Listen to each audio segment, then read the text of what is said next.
नमस्कार, मैं हूं आपके साथ अंकिता पाल। बुलेटिन की शुरुआत करते हैं। हरियाणा में निकाय चुनाव के नतीजे आ गए हैं। ज्यादातर निकाय में बीजेपी को जीत मिली है। विधानसभा के बाहर मुख्यमंत्री नायब सिंह सैनी ने कार्यकर्ताओं के साथ जश्न मनाया है। कार्यकर्ताओं को मुख्यमंत्री नायब सिंह सैनी ने लड्डू खिलाया। वर्कर्स ने बीजेपी जिंदाबाद और जय श्री राम के नारे भी लगाए हैं। साथ ही मुख्यमंत्री नायब सिंह सैनी ने कार्यकर्ताओं को जीत का श्रेय भी दिया। मुख्यमंत्री नायब सिंह सैनी का बयान है और ये कार्यकर्ताओं की मेहनत की जीत है। साथ ही प्रदेश सरकार की नीतियों पर जनता ने विश्वास भी दिखाया है। अब हरियाणा में ट्रिपल इंजन की सरकार कार्य करवाएगी। विकसित भारत में हरियाणा के शहर भी अहम भूमिका निभाएगा।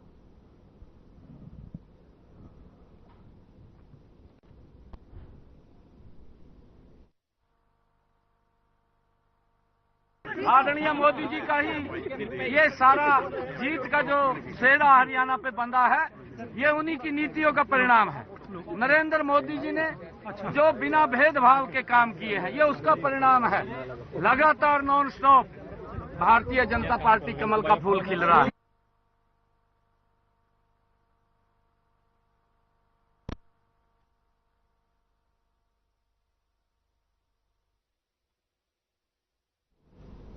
खबर चंडीगढ़ से है, जहां पर मुख्यमंत्री नायब सिंह सैनी ने बतौर मुख्यमंत्री 1 साल पूरा होने पर दर्शनार्थियों का एक दल अयोध्या रवाना किया है और मुख्यमंत्री तीर्थ यात्रा योजना के तहत लाभार्थियों को यहां पर अयोध्या दर्शन कराया जाएगा। मुख्यमंत्री नायब सिंह सैनी ने हरी झंडी दिखाकर रवाना किया दर्शनार्थियों को और यहां पर मुख्यमंत्री को 1 साल पूरा करने पर बधाई और आशीर्वाद दिया है।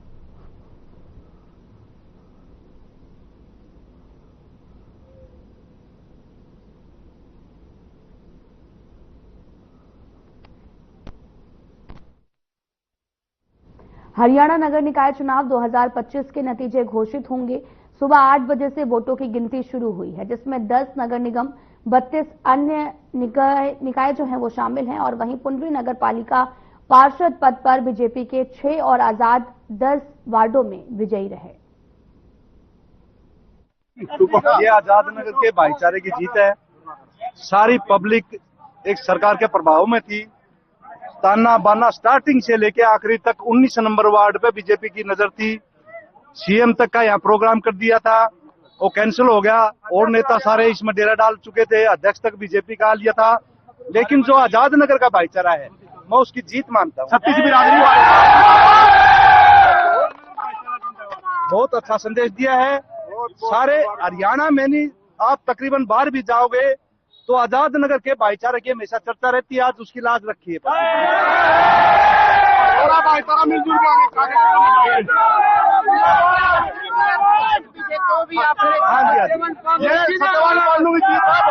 भाईचारे की जीत आई है। 15 साल का पटा जयराम जी की जयराम जी के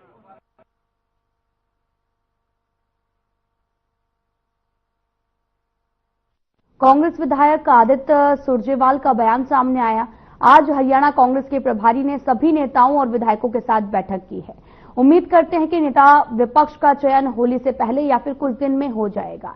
एक ऐसे शख्स को नेता विपक्ष का पद दिया जाएगा जो सभी को साथ लेकर चले, जो सभी वर्गों की आवाज को उठाए।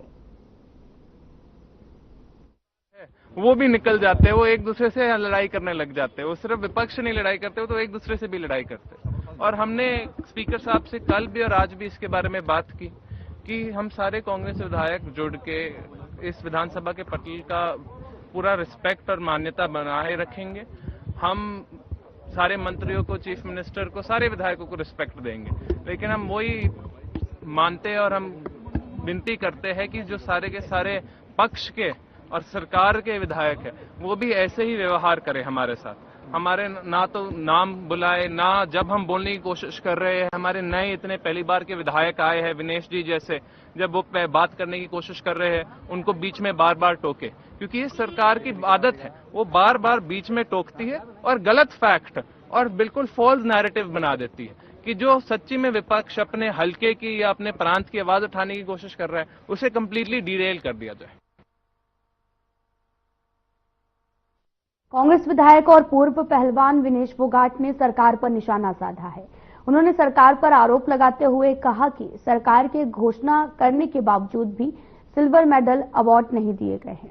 दिनेश फोगाट ने कहा कि सरकार वादे तो बहुत करती है लेकिन उनको पूरा नहीं करती है और मैं विधानसभा में खिलाड़ियों की लड़ाई लड़ने के लिए भी आई हूं और उसे लड़ती भी रहूंगी। जब कोई बच्चा मेडल लेकर आता है तो वह उसकी सालों की मेहनत होती है। ऐसे में सरकार की जिम्मेदारी है कि खिलाड़ी को उसके सभी हक मिले और वह किसी से भी रहम नहीं अपना हक मांगता है। मैं उसको मुद्दा नहीं बोलूंगी, एक सच्चाई की लड़ाई है। 2 साल से हम संघर्ष कर रहे हैं और सेम उसी बदमाश के हाथ में फेडरेशन दे दी है। तो मैं बिल्कुल सदन में अगर मैं आई हूँ और खिलाड़ियों के लिए मैं आई हूँ, किसी और थर्ड चीज के लिए मैं आई नहीं हूँ। अगर खिलाड़ियों के साथ में गलत हो रहा है तो मैं बाहर भी बोलती हूँ, अंदर भी बोलूंगी और हर जगह पे जहाँ पे हम राज्य मंत्री से बात कर रहे थे इसी पे, तो उनका कहना था कि ये कोई सदन से जुड़ा हुआ मसला नहीं था जो सदन के देखिए नहीं, अगर पूरे प्रदेश में अगर जब प्रदेश का कोई बच्चा मेडल लेके आता है तो वो स्पेशल उस प्रदेश का मुद्दा हो जाता है। जब हरियाणा के बच्चे अगर उसमें स्ट्रगल कर रहे हैं तो डेफिनेटली वो प्रदेश का मुद्दा है और उसको हम टेकअप करेंगे। मतलब इसको हम ऐसे लाइटली नहीं बोल सकते कि हमारा मुद्दा नहीं है, हमारा काम ही नहीं है। हम इस प्रदेश के वासी हैं, हम इस देश के वासी हैं और प्रदेश और देश दोनों हमारी जिम्मेदारी है। और मैं आज इस सदन में हूँ तो मेरे को मौका मिला है तो मैं डेफिनेटली मतलब इस चीज के खिलाफ में खड़ी होंगी। महेंद्रगढ़ जिले में 4 नगर पालिका और 1 नगर परिषद है, जिनमें से महेंद्रगढ़ और नागर चौधरी नगर पालिका के अलावा नारनौल नगर परिषद के चुनाव पहले ही संपन्न हो चुके हैं। कनीना और अटेली नगर पालिका के हुए चुनाव को लेकर परिणाम सामने आ गए हैं। कनीना के 14 वार्डों में 10,413 वोट हैं।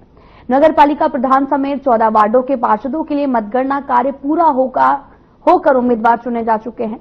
प्रधान पद सहित कई वार्डों में कड़ा मुकाबला रहा है और कन्या नगर पालिका प्रधान पद पर कनीना नगर पालिका के पूर्व प्रधान राजेंद्र सिंह लोढ़ा की पुत्रवधू रिम्पी यादव ने जीत हासिल की है।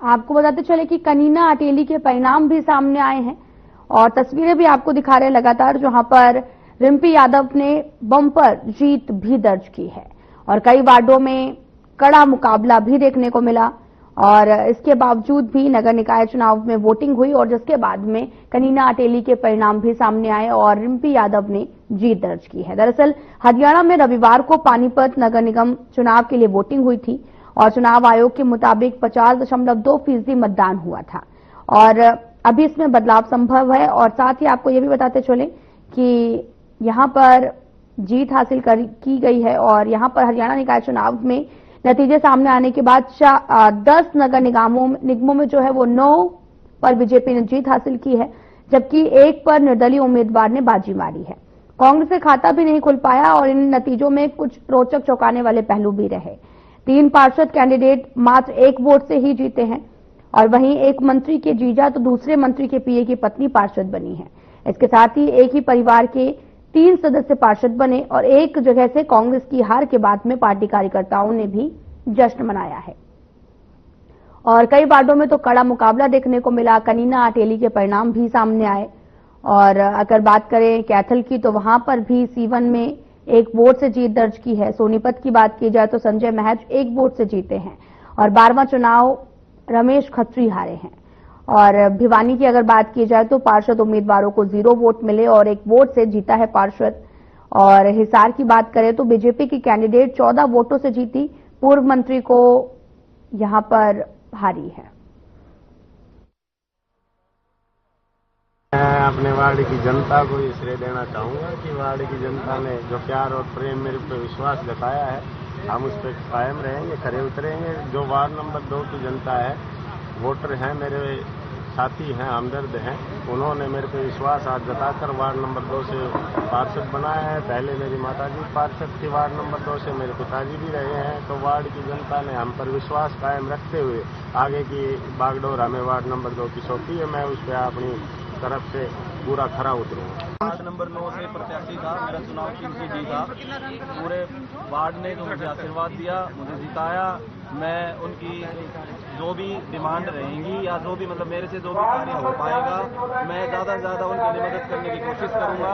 ये मेरी ज़िंदगी का पहला इलेक्शन था जी। भगवान ने और वार्ड के जितने भी वोटर्स थे सब ने मुझे बहुत ही बेहतरीन आशीर्वाद दिया। क्योंकि 7 से कलम पत्नी राजेश देवी विजयी हुई 98 वोटों से।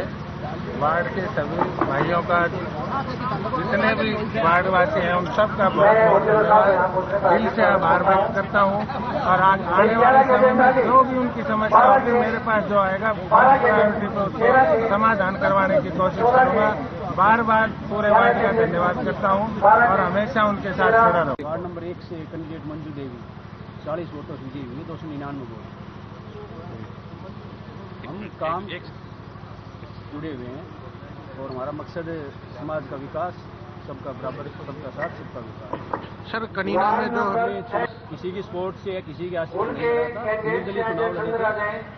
मैं 14 नंबर वार्ड से चुनाव लड़ रहा था। उसमें जनता की वजह से, वोटर के वोटर से मैं मुझे जीत प्राप्त हुई है। उसका मैं सभी अपने वार्ड वासियों का धन्यवाद करता हूँ जी। और बोलिए, क्या प्राथमिकता है आपकी रही? प्राथमिकता ये है, गांव का जो है ना 20 साल 25 साल हो गए जहाँ का विकास कार्य कोई नहीं हो पाया, उनका अधूरे पड़े विकास कार्यों को। वार्ड नंबर 7 से अच्छे उम्मीदवारों से विजय प्राप्त की है।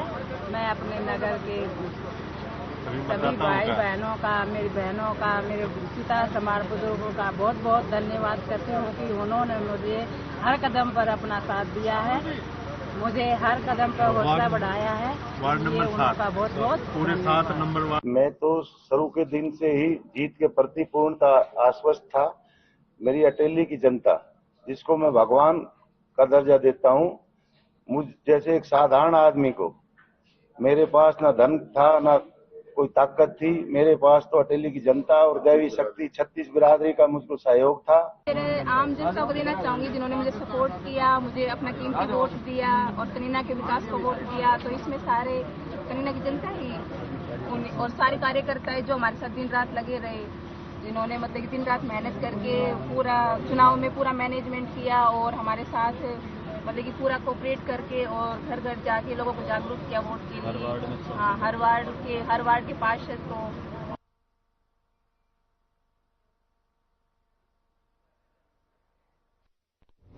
हरियाणा में नगर निगम चुनाव के नतीजे आ गए हैं। बुधवार को 10 नगर निगमों के लिए गिनती हुई है।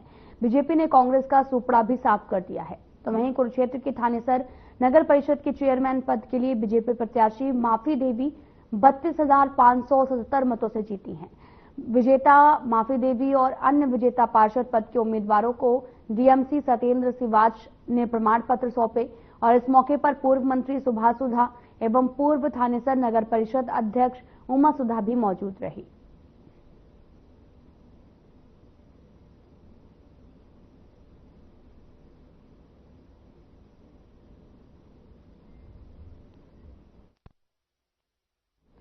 हिसार निकाय चुनाव को लेकर हिसार में बीजेपी के मेयर पद के प्रत्याशी प्रवीण पोपली ने जीत हासिल की है, जिसमें कांग्रेस के प्रत्याशी कृष्ण कुमार टीटू की हार हो गई है। और इन चुनावों में 20 वार्डों में 17 बीजेपी के प्रत्याशियों ने जीत हासिल की है। बीजेपी के मेयर प्रवीण पोपली की जीत को लेकर शहर में जीत का जश्न भी मनाया गया और गुलाल से होली खेली गई। प्रवीण पोपली की जीत की खुशी में लड्डू बांटकर खुशी का इजहार भी किया गया है। साथ ही प्रवीण ने 65,000 मतों से जीत हासिल की है। जीत पर प्रवीण पोपली ने हिसार की जनता का आभार व्यक्त किया है और उन्होंने ये भी कहा कि तन मन लगाकर शहर को प्रगति की ओर ले जाएंगे।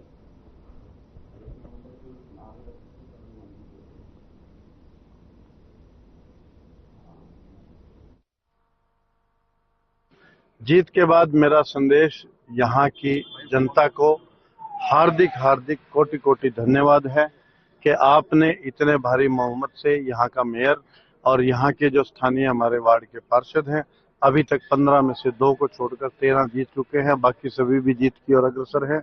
आपने जो यहाँ की जनता ने इतना भारी बहुमत दिया है, हम आपके आभारी हैं, ऋणी हैं और हम अपना तन मन लगाकर 24 घंटे अपने आपकी सेवा करते हुए इस शहर को उन्नति प्रगति की ओर आगे ले जाते हुए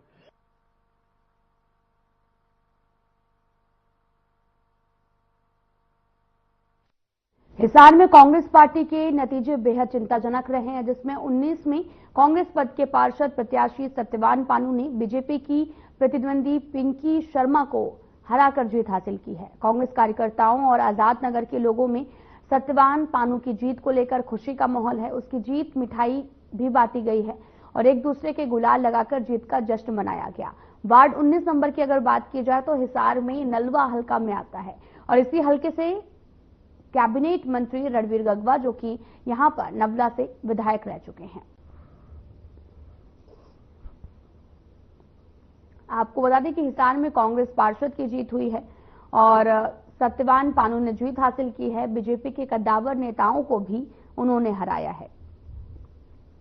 आपको यह भी बताते चलें कि हिसार के वार्ड नंबर 10 में बीजेपी की कैंडिडेट साक्षी शर्मा ने महज 14 वोटों से जीत दर्ज की। उन्होंने कांग्रेस नेता वीर सिंह खैलिया की पत्नी कविता को हराया। साक्षी को 2149 वोट पड़े और साथ ही उन्हें जीत मिली है। हिसार से पूर्व मंत्री कमल गुप्ता को जनसभा के बीच में यहां पर बीजेपी का कैंडिडेट राजेंद्र सैनी चुनाव हार गए हैं और राजेंद्र सैनी जिंदल हाउस के कोटे से टिकट लाए थे। इन पर बीजेपी के नेता ये भी आरोप लगा रहे थे कि इनके समर्थक ने कमल गुप्ता पर चप्पल फेंकी थी। और 8 की अगर बात की जाए तो रवि सैनी जमालपुरिया ने 2792 वोट से राजेंद्र सैनी को हरा दिया है।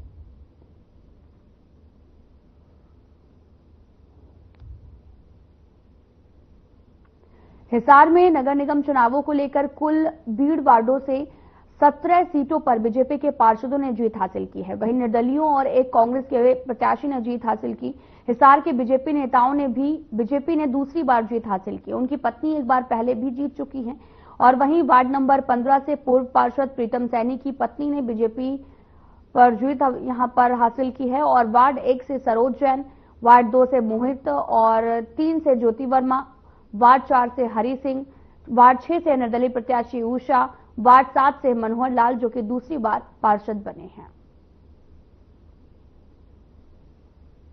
ये नीतियां भारतीय जनता पार्टी के कार्य, भारतीय जनता पार्टी के कार्यकर्ता सबके साथ आत्मसात करते हुए, जैसा कि हमें चुनाव प्रचार में जनता जनार्दन बता रही थी, उसी के अनुरूप आज रिजल्ट हमारे सामने है। और आपसे ये, आपके माध्यम से मैं सभी से ये निवेदन भी करूंगा कि हम लोग अपना पूरा 100% शहर को स्वच्छ सुंदर बनाने में लगाएंगे। जनता से भी सहयोग की अपेक्षा करेंगे कि आप भी सहयोग करें। हम सब मिलकर, ये शहर हमारा है। भाई भाइयों का सहयोग है। कल तो मैं बालाजी चौधरी वास, पंचू के बालाजी धाम चौधरी वास की जय बोलता हूँ। बोलो जय।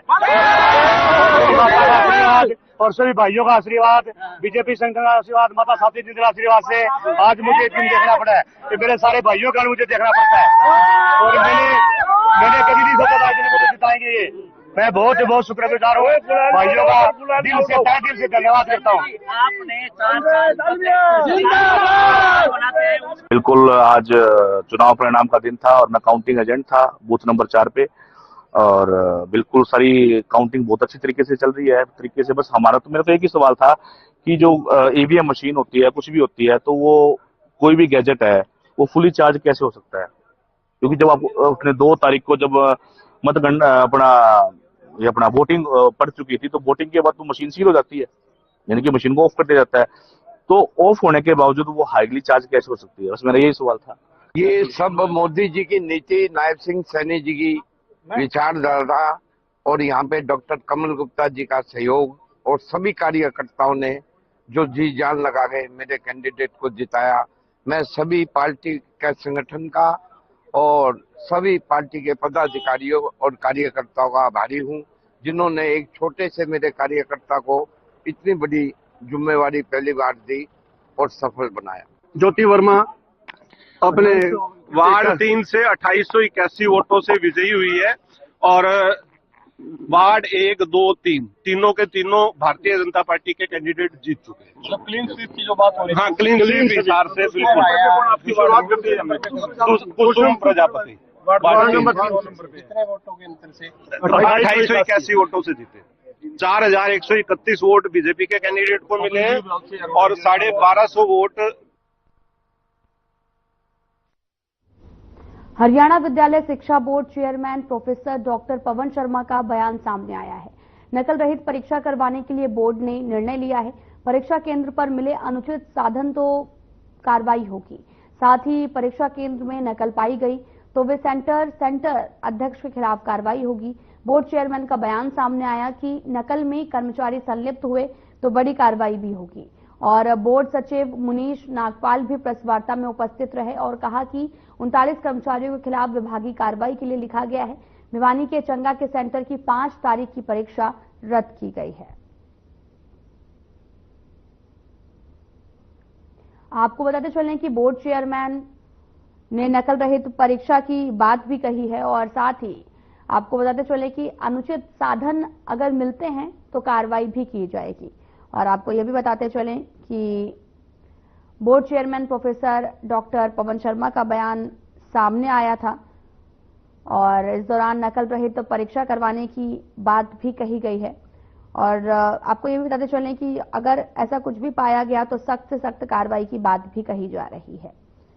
आपको बता दें कि यहां पर बोर्ड परीक्षाएं चल रही हैं, जिसको लेकर सुरक्षा के इंतजाम जो हैं वो भी किए गए हैं और ये भी कहा जा रहा है कि अगर किसी तरह की कोई भी सामग्री अगर पाई जाती है तो इस पर कार्रवाई की जाएगी।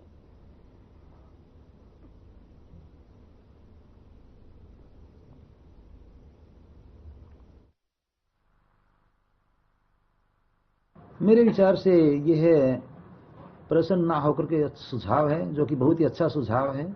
जहां तक हरियाणा विद्यालय शिक्षा बोर्ड का इसमें अब से पहले का एक प्रयास रहा है, हम बाकायदा सभी स्कूल्स के प्रिंसिपल्स, साथ में जो फ्लाइंग ड्यूटी पर हमारे सदस्य होते हैं, उनका बाकायदा कम से कम 1 या 2 यहाँ सेमिनार आयोजित करवाते हैं और भविष्य में भी ऐसे करवाते रहेंगे। लेकिन जो नकल रोकने का या यूँ कहिए कि नकल पर पूरी तरह से कंट्रोल करने का जो एक प्रश्न है, काफ़ी हद तक कंट्रोल है। इसमें ये बोर्ड की जो डे टू डे प्रक्रिया उसी का ही हिस्सा है। उसमें जो सब्जेक्ट मैटर स्पेशलिस्ट हैं वो रिपोर्ट देते हैं कि इसमें से सिलेबस से आया तो कितना आया, उसमें कठिनता का स्तर क्या था, ग्रेस मार्क्स दिए जाने हैं तो कितने दिए जाने हैं, किस स्तर तक दिए जाने हैं, किन विद्यार्थियों को दिए जाने हैं। तो ये जो इसका प्रोसेस चल रहा है, ये प्रक्रिया चल रही है, इसका एनालिसिस चल रहा है। उसके बाद जो भी सामने आएगा बोर्ड के स्तर पर, चेयरमैन साहब भी एक शिक्षाविद हैं, तो ये जो निर्णय लिया जाएगा उसके स्तर पर निर्णय लिया जाएगा और उसमें विद्यार्थियों हित में जो भी कार्य होगा वही किया जाएगा।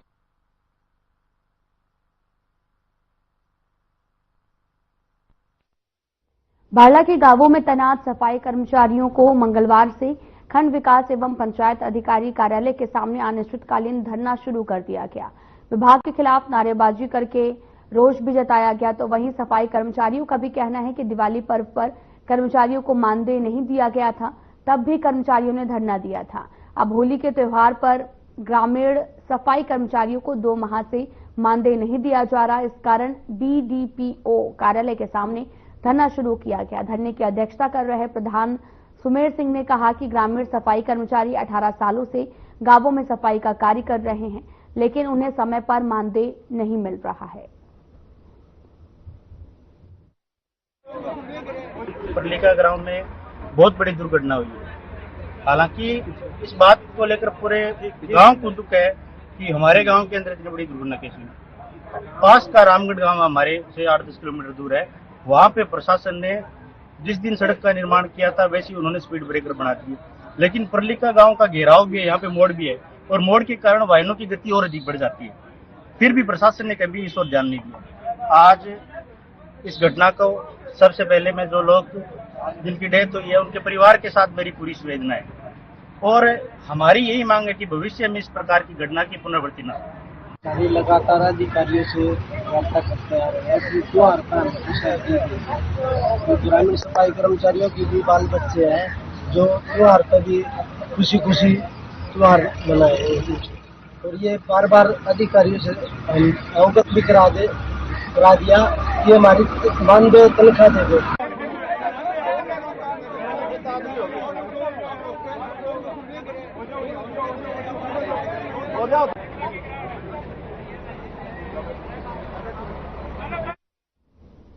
फिलहाल बुलेटिन में इतना ही। अब वक्त हो चला है डॉक्टर राकेश गुप्ता के साथ हमारे खास कार्यक्रम प्लस माइनस का। हाल ही में संपन्न हुए महाकुंभ के बाद